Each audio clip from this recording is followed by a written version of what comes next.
Panibagong dakok sa bayan sa mga nag-aabang sa pagpapatupad ng Charter Change Bill, biglang umalingaw-ngawang planong pagpapatupad ng Plan B Martial Law matapos mabigo ang nasabing panukala. Ito ay matapos na hindi magtagumpay ang pagsulong ng Charter Change Bill sa Kongreso. Sa kahit na di inaasahang pangyayari, marami ang nabigla sa umuusbong na pagpapatupad ng martial law na inihayag ng Pangulo na si Bongbong Marcos at ni Liza Smugs. Nagpatuloy ang kaguluhan sa politika habang pumapalpak ang mga pagtangkang baguhin ang konstitusyon ng bansa. Ayon sa mga tagapagmatsyag, ito ay sinyales ng patuloy na paglaban ng iba't ibang sektor laban sa mga panukalang naglalayong baguhin ang batas ng bansa. Sa kasalukuyan, naglulungsad ng mga pagkilos at protesta ang iba't ibang grupo upang ipahayag ang kanilang hindi pagsang-ayon sa planong pagpapatupad ng martial law. Sa kabila ng mga hamon at pagsubok sa larangan ng politika, nananatiling matatag ang mga mamamayan sa pagsulong ng kanilang karapatan at pagtatanggol sa demokrasya ng bansa. Samantala, nananawagan ang ilang sektor ng pamahalaan na magsagawa ng mas malalim na konsultasyon at pagdidilay upang makamit ang tunay na pagbabago na inaasam ng sambayanan. Well, ito nga ang balitang ating pagkakatutukan. Ngunit bago ang lahat, siguraduhin mag-subscribe at i-hit ang notification bell para sa patuloy na pagtutok sa mga sulyap ng bagong balita sa tunay na boses ng masa.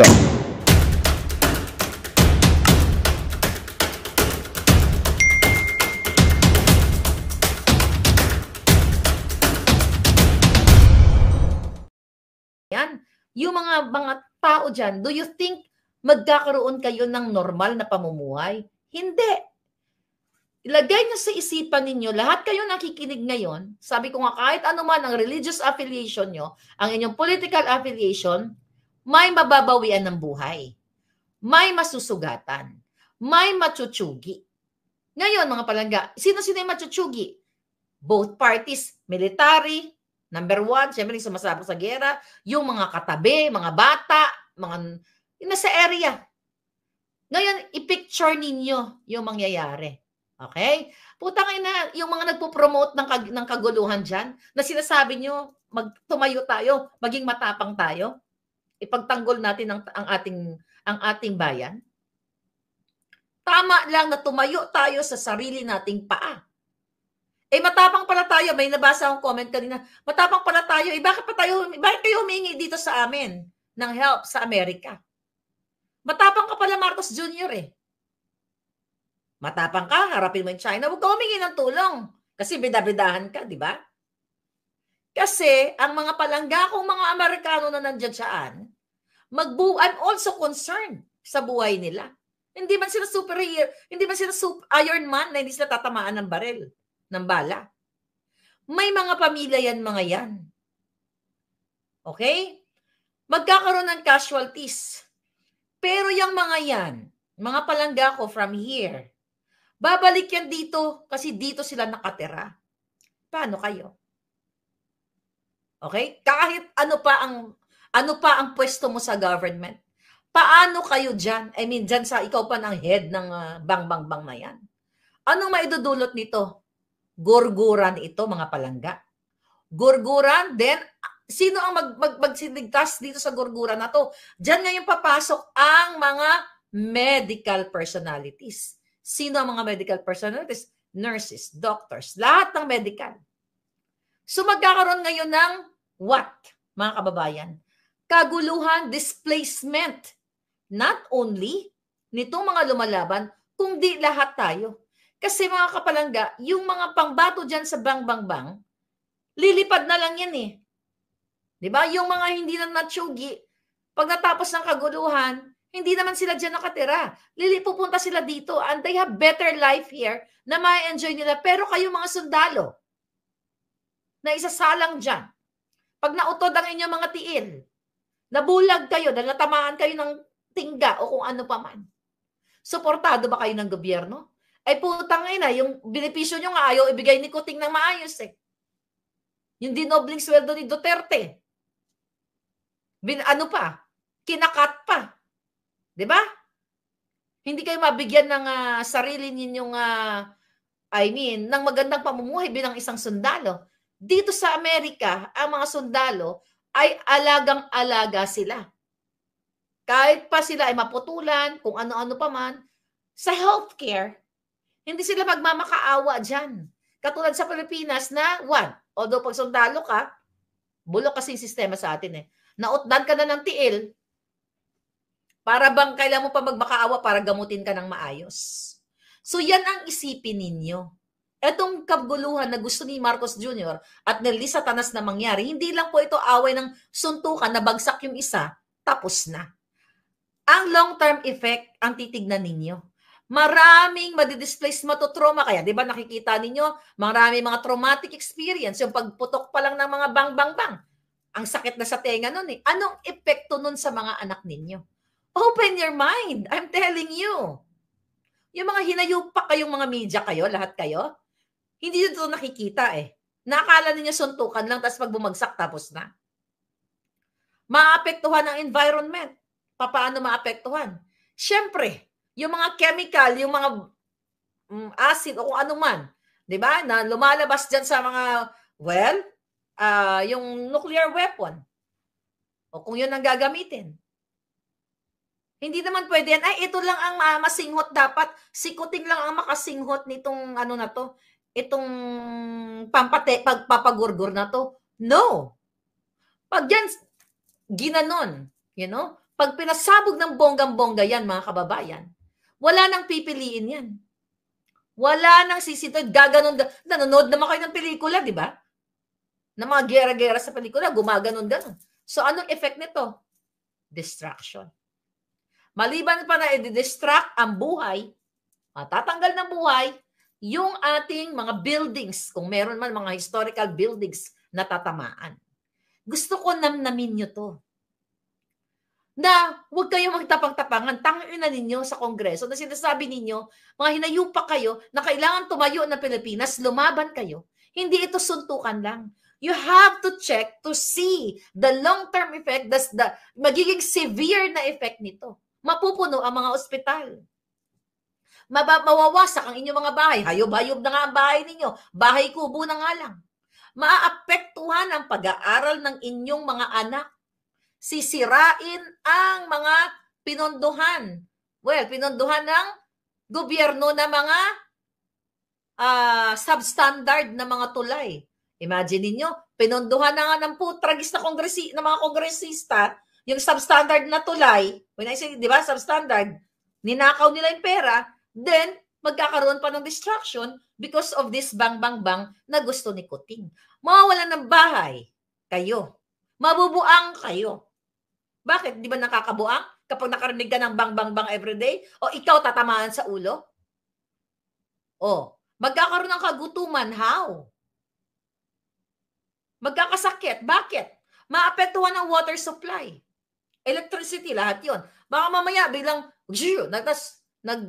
umapoy na ng bonggang-bongga, edi jornog na kayong lahat.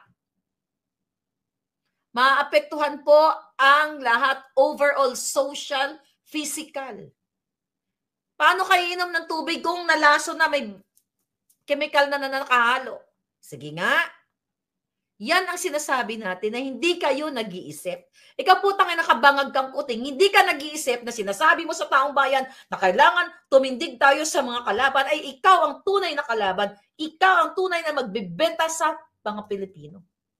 Kayo ang titigi sa Pilipino dahil ang gerang ito na susuungin ninyo, ulit-ulitin ko, hindi po ito suntukan lang. O boxing lang na after nyong magsuntukan, ay hindi magkakaroon ng chemical reaction. When I say chemical reaction, yung mga bibitawang mga, you know that, di ba? Alam nyo yun. Yung mga ginagamit nila sa pang-bang-bang. So, maapektuhan ang inyong kabuhayan. Kung kayo ay nagtitinda lang dyan sa palengke, paano ka pa magtinda? 1,000 na nga lang ang kinikita mo, 500 isang araw. Paano ka pa mabubuhay? Dahil yung iyong kabuhayan ay naapektuhan na, yung livelihood. Maliban pa dyan, pag binalas-malas ka, tinamaan ka ng bala. Wala nang trabaho sa Pilipinas, ang dami nang unemployment. Sino mag-hire sa'yo? Kung tuloy-tuloy ang bangbangan. So ngayon, tataas na ang bilang ng kahirapan at baka maubusan pa tayo ng pagkain. Saan ka kukuha? Kung lahat Let's say, for example, nagkaroon ng mass destruction. Yun nga, sinabi ko kanina, yung tubig, yung pagkain natin, yung supply ay what do you call it? Na contaminate na. I think that's not the word, yeah? Nahaluan na ng mga chemical, o nahaluan na ng bala, o ng sharpness, o kung ano pa man. Di ba? So ngayon, eto yung magiging effect. Huwag kayong magtapang-tapangan. Hindi masama. I mean, napakaganda kung matapang ka. Pero kung matapang kayo, ang hamon ko sa inyo, mga men and women in uniform, dahil kayo ay may kapangyarihan, ang kalaban ay nasa Malacanang. Sige nga, isipin ninyo. Bago kayo mga kapulisan, mga kasundalan, kakausapin ko sa'yo, bago kayo pumunta dyan pangalan yung laban sa mga makakaliwang grupo. Ang dami na nagbuwis ng buhay. Eto, mas pa. Buong China. Maapektuhan hindi lang ang North. Buong bansa.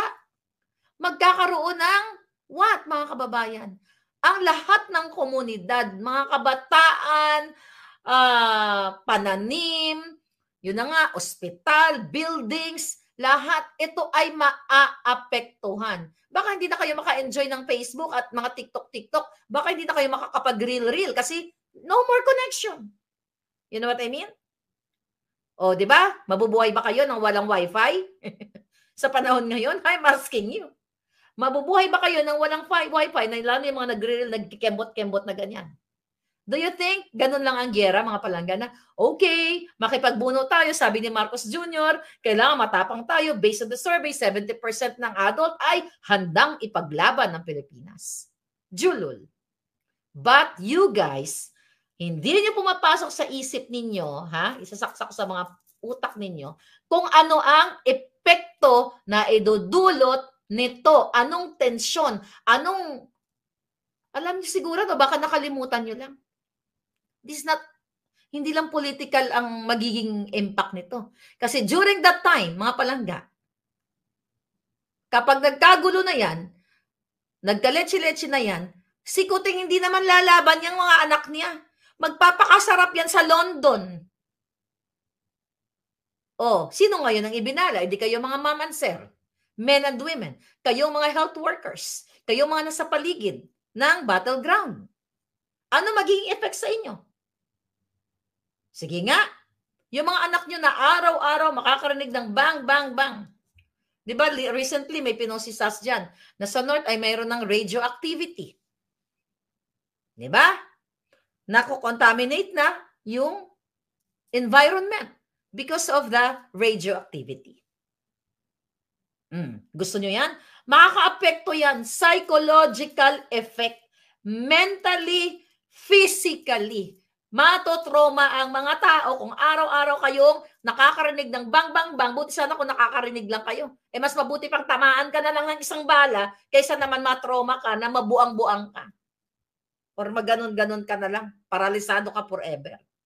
Anong gusto mo? Tamaan ka na lang isang bala, dead ka na, or matotraumatize ka dahil naputulan ka ng ganito, natanggal yung ganito mo. You know what I mean? Kaya nga, kung natatandaan ninyo, lagi kayo nanonood nga kayo ng mga pelikula at nagbabasa naman siguro yung effect sa mga sundalo, PTSD.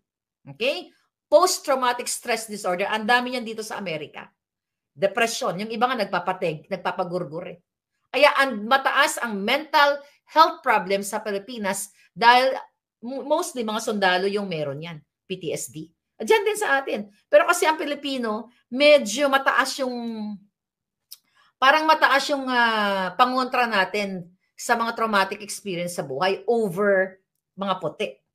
Ako, based dito sa nakikita ko, ang taas po ng PTSD ng mga kasundaluhan na Amerikano dahil sa impact na ginawa nila na nangyari sa kanila dahil ibinala sila din sa kanyon ng bansa ko.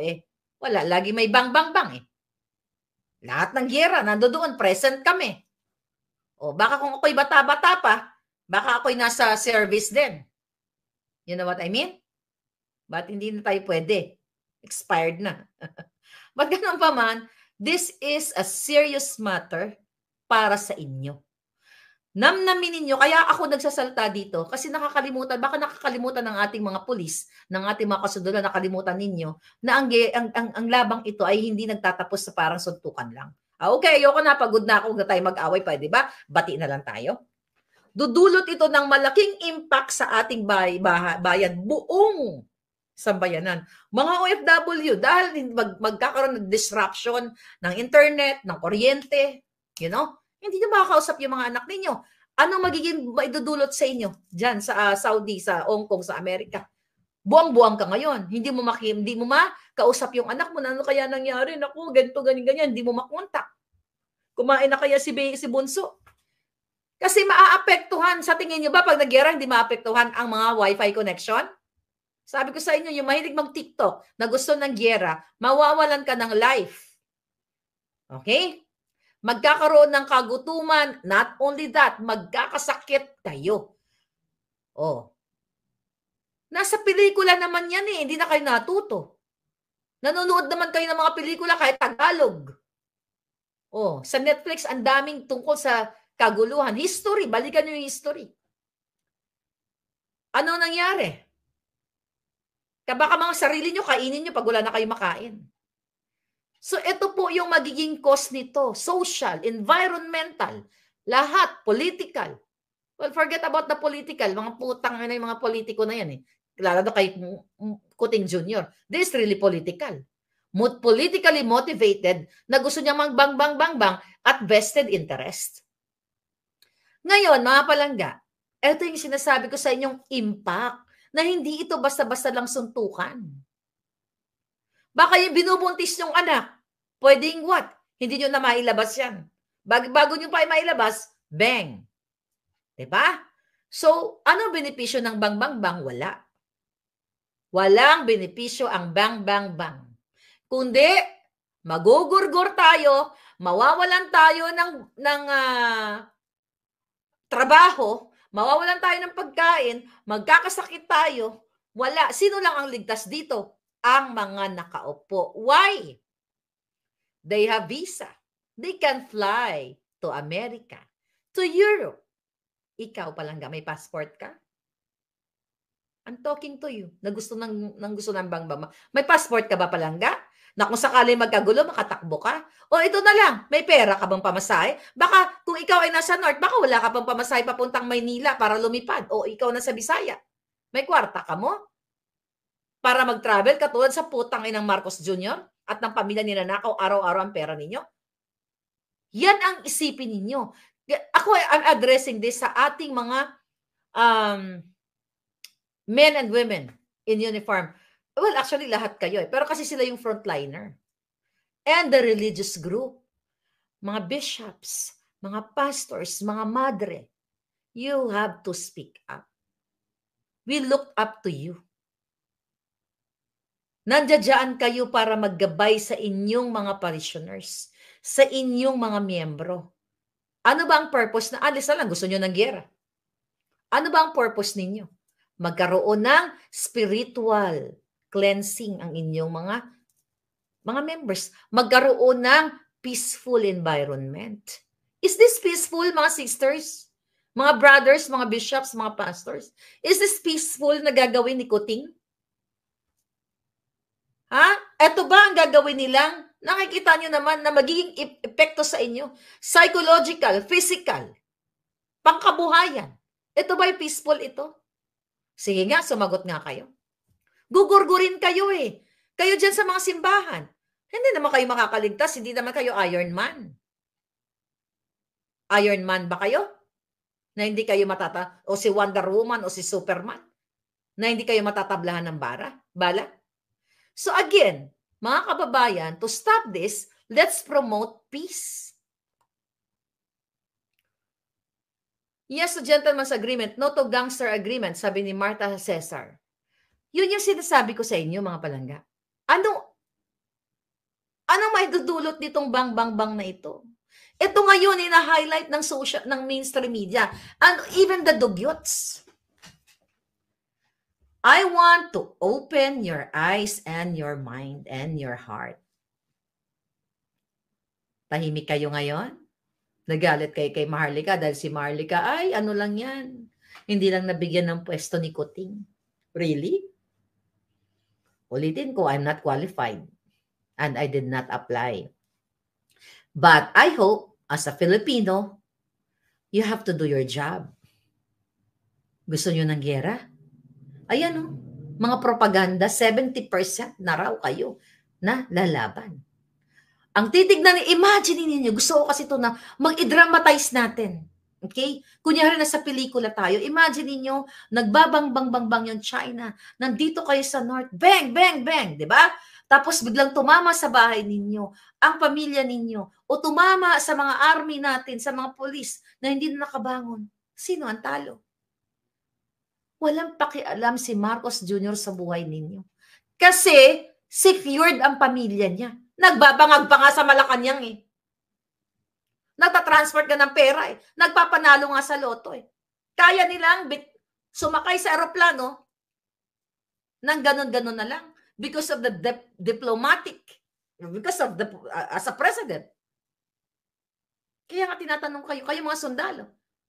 I believe, hindi lahat ng sundalo ay may passport, mga sir. May passport po ba kayo? Na kapag ayaw nyo na ng giyera, dahil ayaw nyo na, dahil nakita nyo, makakalipad po ba kayo ng Pilipinas? Magkakaroon ng maraming refugees, yes. Pupunta kayo ngayon, tatakas kayo, saan kayo tatakbo? Sa Malaysia? Pinakamalapit. Hindi naman makatakbo sa China dahil yun yung kalaban natin. Sa Singapore, bago kayo makatakbo doon, kailangan nyo rin ng passport. Right? Sa Brunei, saan man. Do you think makakatakas kayo ng bonggang-bongga? No way out to, mga palangga. No way out. The ultimate solution of this problem right now, get out the Kuting in Malacanang. Get out, take him out, and the people, ang pwede lang gumawa nito, hindi ako. Kayo. With the help of men and women in uniform. Namnamin nyo yung sinabi ko sa inyo. Namnamin nyo yun, na hindi ito suntukan lang. Akala nyo, palangga, nakita nyo yung mga sinasabi, ang tapang na ni Kuting. Si Kuting lumalaban na sa China. Sige nga, hamunin nyo siya. Yung 3 anak niya, pati si Lisa, ibala doon sa kanyon yung hayop na yan. Paunahin lahat ng mga anak. Ganito challenge sa kanila. Lahat ng mga anak ng kongresista, ng mga senador, ng mga mayor, lahat ng politiko, lahat ng cabinet secretaries ni Marcos Jr., kung yun ang i-pronounce nila sa media na, matapang kami, ilaban natin ang ating soberenya, chuchu-chuchu. Ang mga anak namin ay unang-una harang sa bala. You're not gonna do that. Gagamitin lang kayo. Kayo po ay isasangkalan kapag namatay kayong mga sundalo, bibiglan lang kayo ng honor, chuchu-chuchu, medal-medalya na ganyan. Dahil ikaw ay hero sa gera. Mas masarap maging hero ng buhay kaysa sa gurgur. Mas masarap maging hero dahil hindi ka lumaban sa bansa na kahit anong bansa kasi mas pinili mo ang diplomatic relation, diplomatic talks na ginawa ni Duterte na gentleman's agreement na pilit twist ng media na ito ay pagtatraidor sa bayan. Paano ka tinraidor ni Duterte? Hindi siya nagbigay ng giyera sa inyo for 6 years. Ngunit ang binigay niya ay giyera sa pulboronic katulad ni Kuting. Ito, magdadalawang taon pa lang, isa lang kayo sa bang-bang-bang.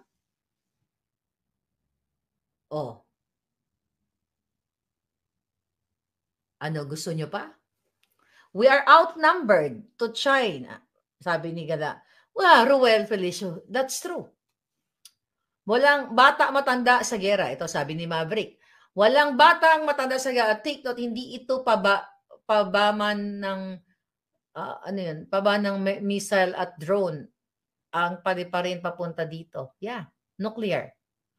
Wala na nga building at bahay sa Ukraine, winasak na ng mga drone ng Russia, sabi ni Grace. Yeah, gusto niyo ba yung nakikita niyo sa Ukraine? You open your mind. Ito suntukan lang. Hindi ito boxing. No, pare, suntukan tayo kasi nagalit ako sa iyo. O ganun. O hindi ito bungangaan lang ng kapitbahay na, Tapos after that, bati na kayo. No. Seryoso ito mga kabangga. Madidisplace kayo.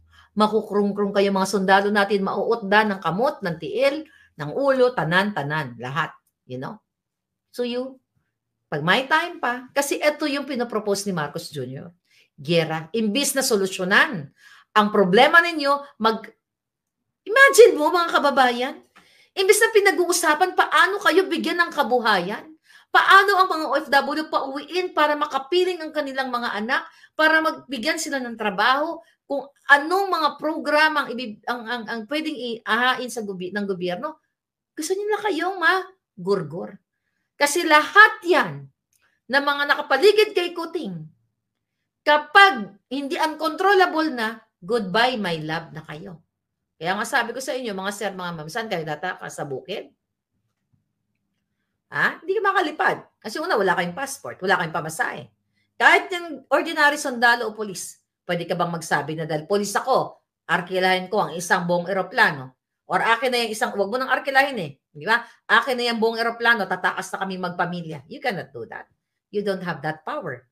But Marcos Jr. and Lisa Tanas and Tambaloslos and the rest of the Jejimons sa politiko, they can do that.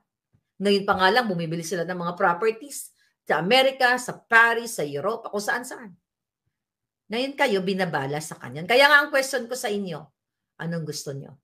Yung kadyotahang batas-batas na binabali ni Kuting o hustisya para sa Pilipino? Twisted law or justice? Real justice for the people. You decide. You know, alam nyo naman kung anong ibig ko sabihin Men and women in uniform, nakikita ninyo kung ano lahat ng pinagsasabi ko dito.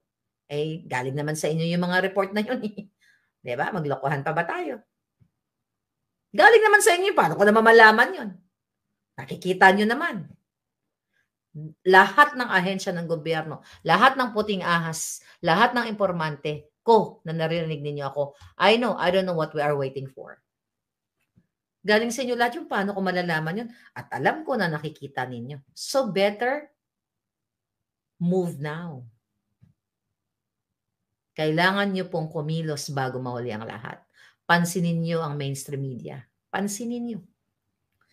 Pinoprove talagang wala silang, hindi nila pinag-uusapan ng kapalpakan ni Kuting. Ano yung mga yan? Kayo mga mainstream media, mga inayupa kayo, nanonood kayo sa akin, Alam ko nanonood kayo. Sige nga. Pag nandoon kayo sa gera, mag-cover kayo doon. Dali, mag-cover kayo. Pag kayo tinamaan ng bang doon, at least mawakasan na yung mga kapikipikian yung balita. Ito ba'y katang isip lang ni Maharlika? Gusto lang ba magpasikat dito? Ganyan. Ano to? Invento na. Sinabi ko lang na, gusto lang ni Kuting ng gera pero wala namang ganon. Buang ba kayo? Nakikita nyo na lahat. Nakikita nyo sa pronouncement ni Kuting na niyayaya, ginagayak nila kayo. Inaanyayahan nila kayong maging matapang daw para lumaban sa China. Inaanyayahan ko kayong lumaban para sa katotohanan laban sa hinayupak na gobyernong ito. Diyan kayo lumaban to speak up peacefully. Ito nga lang rally natin. Di ba? Ngayong April, ayaw kayo bigyan ng permit. Yung mga hinayupak na mga mayors, mga kasabwat. Kawawa kayo. I hope, I'm praying to God. Kahit ako'y nagmumura dito, nagtapang-tapangan dito ng bonggang-bongga araw-araw. Well, hindi na talaga tapang-tapangan. Kasi harap-harapan naman yun. Gusto nyo magharap tayo ng bonggang-bongga. Pero at the end of the day, after ko mag-vlog, naiisip ko lagi, kawawa naman yung Pilipinas. Kawawa naman. Minsan nakakaiyak. Hindi minsan. Madalas nakakaiyak. At dito na nga po nagtatapos ang ating video. Tila patuloy at talamak na nga ang mga katiwalian sa bansa, lalong-lalo na ang kasalukuyang Pangulo na si Bongbong Marcos. Hanggang kailan nga kaya mareresolba ang mga issue na kinakaharap ng bansa kung ang namumuno ay nangunguna pa sa paggawa ng mga kalokohan? Tila unti-unti na nga ring nawawalan ng pag-asa ang taong bayan, kaya naman hiling ng karamihan ay mapalitan na ang kasalukuyang administrasyon sa bansa. Para naman po sa ating viewers, ano ang masasabi ninyo tungkol sa issue?